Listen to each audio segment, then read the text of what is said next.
Chapter 5.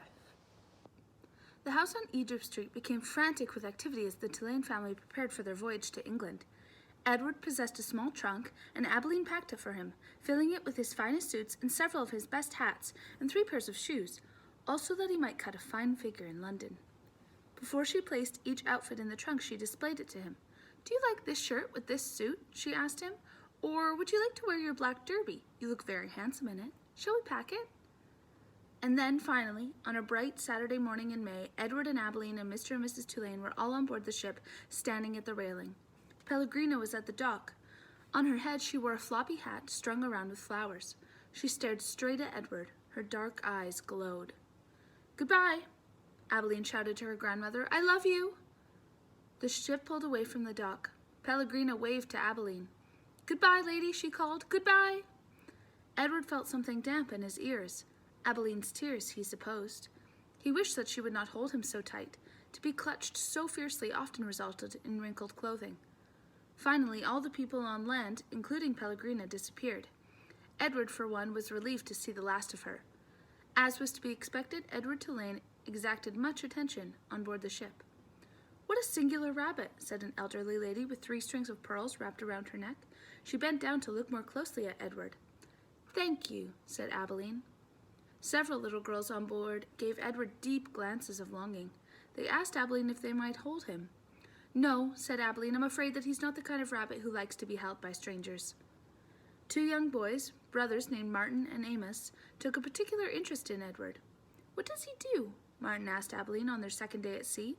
He pointed at Edward, who was sitting on a deck chair with his long legs stretched in front of him. "He doesn't do anything," said Abilene. "Does he wind up somewhere?" asked Amos. "No," said Abilene, "he does not wind up." "What's the point of him, then?" said Martin.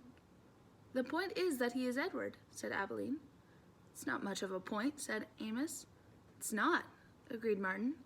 And then, after a long, thoughtful pause, he said, "I wouldn't let anybody dress me like that." "Me neither," said Amos. "Do his clothes come off?" asked Martin. "Of course they do," said Abilene. "He has many different outfits, and he has his own pajamas, too. They're made of silk." Edward, as usual, was disregarding the conversation. A breeze was blowing in off the sea, and the silk scarf wrapped around his neck billowed out behind him. On his head he wore a straw boater. The rabbit was thinking that he must look quite dashing. It came as a total surprise to him when he was grabbed off the deck chair, and first his scarf and then his jacket and pants were ripped from his body. He heard his pocket watch hit the deck of the ship, and then, held upside down, he watched the watch roll merrily toward Abilene's feet. "Look at him," said Martin. "He's even got underwear." He held Edward aloft so that Amos could see. "Take it off!" shouted Amos. "No!" screamed Abilene. Martin removed Edward's underwear. Edward was paying attention now. He was mortified.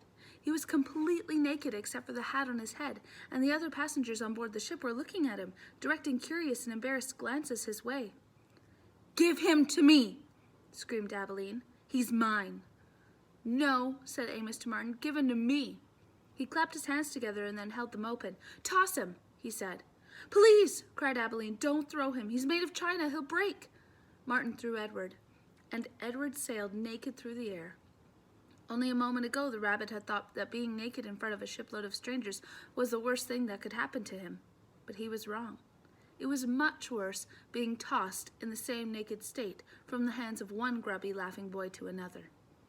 Amos caught Edward and held him up, displaying him triumphantly. "Throw him back," called Martin. Amos raised his arm, but just as he was getting ready to throw Edward, Abilene tackled him, shoving her head into his stomach and upsetting the boy's aim. So it was that Edward did not go flying back into the dirty hands of Martin. Instead, Edward Tulane went overboard.